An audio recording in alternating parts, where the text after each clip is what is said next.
Leader Hyderabad से तशरीफ लाए हुए अतर फारूकी साहब को आवाज देता हूँ कि वो आए अपने तासुरात पेश करे। आइए हम अपने मेहमान का इस्तकबाल नारे तकबीर से करते हैं। नारे तकबीर। हैदराबाद से वो इतनी दूर से आए गए और आपकी आवाज इतनी स्लो क्यों? नारे तकबीर। माइक पे अतर फारूकी साहब। किसी की गाड़ी खड़ी हुई है, मेहरबानी करके रास्ता साफ करिए। आपके महबूब खाए कुछ देर में पहुंचने वाले हैं। और बिल्लाहि शैतान रजीम बिस्मिल्लाहिर्रहमानिर्रहीम। सैनशीन पे तशरीफ फरमा जनाब वारिस पठान साहब, साबिक़ा रुकन असम्बली बैतुल्ला महाराष्ट्र और दीगर कायदीन मजलिस, कौम और मिल्लत के सरपरस्तों, अजीज दोस्तों, पशे पर्दा बैठ कर सुन रही हमारी बहनों, अस्सलाम वालेकुम रहमतुल्लाहि व बरकातुहू। हजरात, आज कुछ जोरदार हो जाए, कुछ जोरदार हो जाए। आपके लिए एक खुशखबरी है और एक बैड न्यूज है। पहले क्या सुनना चाहेंगे आप? सारी दुनिया खुशखबरी के इंतजार में है और भिवंडी की आवाम मुजाहिद को पैदा करने का ऐलान कर लिया है और इंशाअल्लाह ताला आपकी सरजमीन महाराष्ट्र का मुजाहिद भिवंडी से ही पैदा होगा। पहली खुशखबरी ये है कि अल्हम्दुलिल्लाह 16 तारीख है और हमारे यहाँ एक सर्वे हुआ दिल्ली से। ये सर्वे पिछले मुसलसिल 2.5 महीने से चल रहा है और आज उसकी फाइनल रिपोर्ट आ गई है। आज उसकी फाइनल रिपोर्ट आ गई है। 16 तारीख का उनका कमिटमेंट था। अल्हम्दुलिल्लाह मैं एडवांस में आप तमाम लोगों को ये मुबारकबाद देता हूं कि आपने भिवंडी वेस्ट से वारिस पठान को यहां से मजबूत कर दिया है। अल्हम्दुलिल्लाह। सुनकर मुझे भी बहुत खुशी हुई कि अल्लाह ने हमारी जुस्तजू और हमारी जिद्दोजहद की लाज रख ली, मगर इसके साथ साथ हमको जोश से भी काम के साथ साथ होश से भी काम करना है।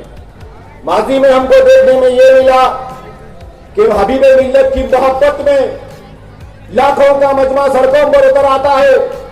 उनके किताबात को समाअत फरमाने के लिए हजारों लोग अपना वक्त निकालकर अपनी दुकानें बंद कर हबीब मिल्लत को सुनने आते हैं और ये जोश एक जज्बा 20-25 दिन हो चलता है और जब इंतखाबात की तारीख आती है ये बजमा, ये जज्बा, ये मोहब्बत उस तारीख के दिन आके ठंडी क्यों पड़ जाती है मेरे भाई।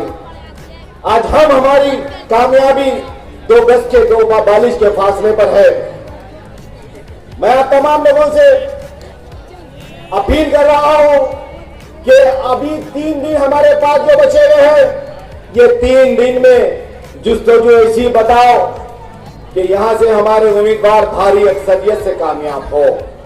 अब दूसरी बैड न्यूज ये है, बीजेपी के दफ्तर में एक गुफ्तगू हुई और यहां का उम्मीदवार ये कह रहा है अगर मैं नहीं जीता तो सुसाइड कर लूंगा, जीत के बताऊंगा देश से। तो उसकी मौत भी मुबारक हो, उसकी बर्बादी भी मुबारक हो आप लोगों को। अगर किसी हजरात को सुनना है तो मेरे से राब्ता पैदा करिए, मेरे पास वो रिकॉर्डिंग है। 70 वर्ष की बेबसी के बाद, 70 वर्ष के इंतजार के बाद आपके पास एक मजबूत लीडर पैदा हो रहा है। माजी में हमने देखा कि आपके शहर में गणेशों के ईद के दौरान यहां पे फिरका वाराना जो फसादात का माहौल बन गया था, पुलिस हमारे बच्चों को उठा रही थी, हमारे नौजवानों पे केस आबुक हो रहे थे।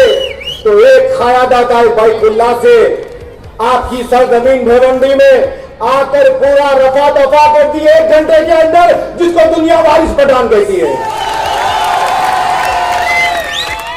अरे भाई, इनकी ईद आती है तो तकलीफ हमारे को होती है। जब हमारे जुलूसान के लिए हम परमिशनों पर जाते हैं, मिलाद नबी का जुलूस हो या दीगर के दरगाह का जियारत हो या दरगाह में संदल हो, बदलना चाहते हैं, सारा कानून हम पर थोपा जाता है, सारी तकलीफें हमारे ऊपर होती है, सारी रुकावटें हमारे लिए होती है, क्योंकि हमारे पास कोई मजबूत क़यादत नहीं थी। इंशाअल्लाह ताला 2025 में मिलादुन नबी के जुलूस के लिए किसी को परेशान होने की जरूरत नहीं है। पठानगंज जाना और जुलूस का परमिशन लेके आ जाना। अगर सरपरस्ती एक लीडर की ना हो तो ऐसा होता है कि किसी यतीम के पास उसके बाप का साया ना हो। कौम का सरपरस्त होना इस्लाम भी हमको इस चीज की इजाजत देता है, इस चीज की ताकीद करता है। जो कौम और मिल्लत की सरपरस्ती नहीं होती, जो कौम और मिल्लत के कायद नहीं होते, जो कौम और मिल्लत के रहनुमा नहीं होते, उनकी रहबरी शैतान करता है, शैतान। मेरे भाई, अब आपको दूसरी बात बताता चलूं, यहाँ पर जो बेसिक मसाइल है, नल लाइट, बरकी, बल्ली, आबरसानी, सड़कें, पक्की छत, पक्का घर, पक्के मकान, अच्छे स्कूल, अच्छे दवाखाने, ये तो मसाइल इंशाअल्लाह ताला वारिस पठान साहब आए बाद ये तमाम मसाइल की छुट्टी हो जाएंगे इंशाअल्लाह ताला। आपकी बच्चियों में खूबसूरत स्कूल, पहला हमारा नारा है जब मंडी से इत्तेहाद मुस्लिमीन का आहिया हुआ तो लोग बोले कि सियासी जमात है, पर उस वक्त के खाद मौलवी अब्दुल वाहिद अवैसी बोले कि हमारा नारा सियासत नहीं है, हमारा पहला नारा है तालीम, हमारा पहला नारा है तालीम। और इंशाअल्लाह ताला पहला नारे की तकमील यहाँ पर होगी इंशाअल्लाह ताला। कल आपके दरमियान में आपके महबूब कायद अपना मैनिफेस्टो भी रखेंगे, उसमें बताएंगे कि वो आए बाद क्या क्या काम करने वाले हैं। जिसमें से मैं 2-4 बातें बोलकर जा रहा हूँ, वो यहाँ पर आएंगे तो पहली हमारी जिद्दोजहद होगी कि हमें स्कूल ऑफ एक्सीलेंसीज के जैसे शानदार खूबसूरत स्कूल जो मुफ्त में तालीम मिलेगी आपके बच्चों को। गरीब का बच्चा अब गरीब नहीं बनेगा, ऑटो ड्राइवर का बच्चा अब ऑटो ड्राइवर नहीं बनेगा, रिक्शा चलाने वाले मेरे भाई का बच्चा रिक्शा नहीं चलाएगा। आप भी पढ़ सकते हैं, लिख सकते हैं और काबिल बन सकते हैं। वारिस पठान साहब एक बेहतरीन स्कूल का अज़म रख रहे हैं और इंशाअल्लाह ताला इससे पहले भी स्कूल की जमीन लिए थे मगर वहां पर परमिशन 1 एकड़ जमीन भाई तो मिलेगा बोलकर बताए थे, तो वो उस वजह से वो 1250 गज था, वहां पे स्कूल का परमिशन नहीं मिला। मगर इंशाअल्लाह ताला हमारे इरादे हैं कि यहाँ पर हम स्कूल आपकी परेशानियों का हल निकाले, उसको खत्म करें। हमने मैनिफेस्टो टाइप बनाया है, हम उसके जरिए ये बताना चाहते हैं कि हम क्या करेंगे भिवंडी में। जीते इंशाअल्लाह ताला, हमारा इरादा नियत ये है कि हम हर वार्ड में एक डिस्पेंसरी बनाएंगे जिसमें एक फिजिशियन डॉक्टर बैठेगा, दिन में शाम को 6 से 8, और वो जो आपको दवाई देगा, सर्दी खांसी बुखार किसी की भी, टोटल डिस्पेंसरी, टोटल डॉक्टर की फीस, टोटल दवाई हमारी तरफ से, मजलिस की तरफ से आपको मुफ्त में मिलेगी इंशाअल्लाह। बोल रहा हूं, लिख के दे रहा हूं, हर 3 महीने में इंशाअल्लाह ताला हर वार्ड में आई चेकअप का हम कैंप लगाएंगे। आई चेकअप का कैंप लगेगा, फ्रेम, नंबर, पूरा चश्मा जो आएगा उसको फ्री में दिया जाएगा मजलिस की तरफ से। ये वादे नहीं बांट रहा हूं, जो करके देने वाला वो बता रहे हो आपको, तो मुझे यकीन है कि इंशाअल्लाह ताला आप मेरा साथ देंगे ये हमारा अरमान पूरा करने में। देखिए बड़े अरमानों के साथ, बड़ी मुरादों के साथ आपके बीच में आया हूं। ये सारी चीज हमको करना है, लेकिन इसमें आपके साथ की हमको बहुत जरूरत है मेरे दोस्तों भाई हैं, क्योंकि आप देख रहे हैं क्या चल रहा है। हमारा एक भी वोट अगर इधर उधर तकसीम हो गया तो यकीन मानो फिर से वही जो इतने बरसों से चला रहा है वो हो जाएगा। लेकिन अगर आपने, मेरे भिवंडी के भाइयों ने, दोस्तों ने, बुजुर्गों ने, मेरी मां और बहनों ने डिसाइड कर लिया कि इस मरतबा चाहे कुछ हो जाए, हम मुत्तहीद तौर पर इत्तेहाद पैदा करेंगे, एक होकर उतरेंगे और मजलिस इत्तेहादुल मुस्लिमीन को वोट देंगे, तो यकीन मानिए इंशाअल्लाह ताला मजलिस को इस मरतबा भिवंडी से जीतने से कोई नहीं रोक सकेगा इंशाअल्लाह। हम जीत रहे हैं भिवंडी अल्हम्दुलिल्लाह। आपका ताउन बहुत जरूरी है। अगर आप चाहते हो कि आपके बच्चे का भी मुस्तकबिल बने, आप चाहते हो कि आपके बच्चों को अच्छी सड़क, अच्छी पढ़ाई करने के लिए स्कूल वगैरह मिले, हमारा साथ दीजिए। मैनिफेस्टो में और बहुत सारी चीजें, वो सारी चीजें आपको भी नहीं बता सकता। कल के जलसे के अंदर हम वो मैनिफेस्टो को डिक्लेयर करेंगे आपके सामने, और जो बोला है संभाल के रखना, तो भी संभाल के रखना, तो भी इंशाअल्लाह पूरा किया।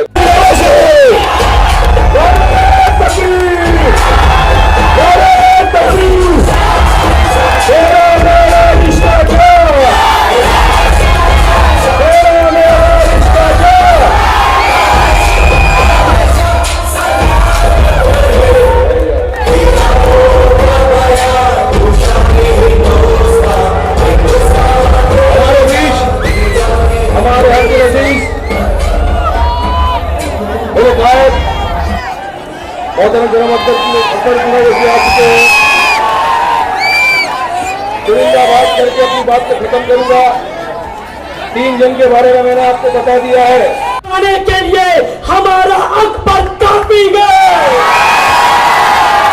आइए बड़े अदब व एहतराम के साथ मैं हबीब मिल्लत अकबरुद्दीन अवैसी साहब को दावत देता हूं, और नारा इतनी जोर से लगाना कि इनकिलाब भिवंडी में बरपा हो और नरेंद्र मोदी चमक कर उठ जाए कि कौन इनकिलाब पैदा करेगा। के नारे तकबीर, नारे रिसालत।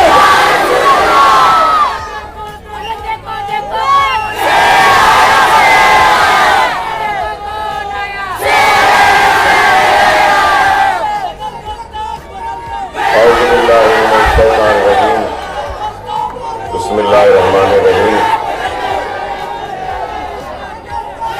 सैनशीन पर तशरीफ फरमा मजलिस इत्तेहादुल मुस्लिमीन के उम्मीदवार मेरे भाई वारिस पठान साहब, मजलिसी कायदीन नवीद खां साहब, हमीद खां साहब, अकरम खां साहब,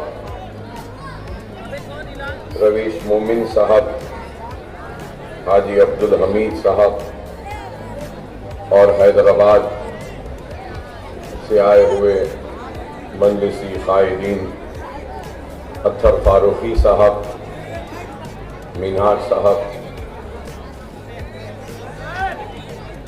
व दीगर कायदीन मजलिस, सुनने वाले बुजुर्गों, नौजवान साथियों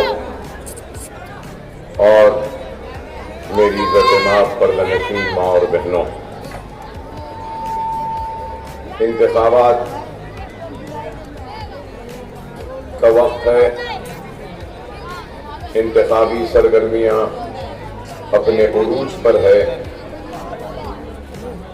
और 18 तारीख को 5 बजे इंतखाबी सरगर्मियां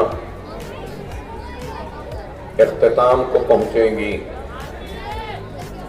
और 20 तारीख के दिन महाराष्ट्र की आवाम अपने पसंद के उम्मीदवार का इंतखाब करेगी, और उस पसंद के उम्मीदवार के इंतखाब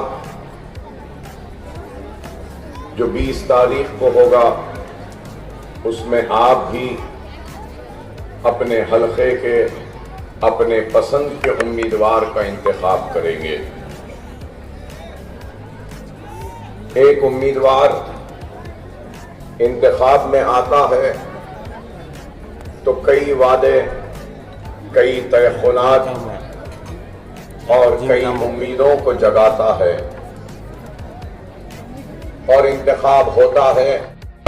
हर किसी को अपने गांव की वो खुशबू प्यारी है, हर किसी को अपने गांव का सुकून प्यारा है, अपने गांव की मोहब्बत प्यारी है। अगर रोजी मिल जाती, रोटी मिल जाती, सुकून मिल जाता, इत्मीनान हो जाता, तो बाबा अजदाद के गांव की मिट्टी को छोड़कर शहरों का रुख करता। यह भी एक मसला है। अगर गांव से शहर को आने का, हिजरत का, माइग्रेशन का है, तो एक और सबसे बड़ा मसला है जिस पर कोई बात नहीं करता, मैं आज उस पर भी बात करूंगा।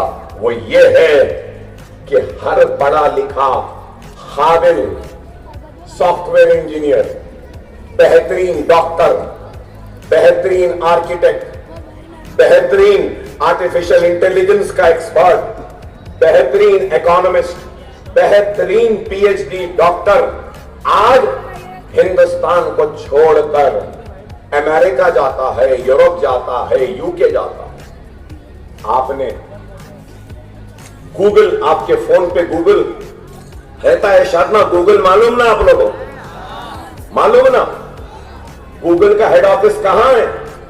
अमेरिका में। और गूगल का हेड और गूगल के जिम्मेदार कुर्सियों पे कौन है? हिंदुस्तानी है। हमको नाज है उन पर, फख्र है उन पर। माइक्रोसॉफ्ट में डॉक्टर्स है, इंजीनियर है, लेकिन क्या कभी किसी ने इस बात पर गौर किया कि ये सॉफ्टवेयर इंजीनियर गूगल को क्यों गया? क्या हम गूगल जैसा ऑफिस, गूगल जैसा सॉफ्टवेयर या गूगल जैसी ताकतवर इदारा, क्या हम हिंदुस्तान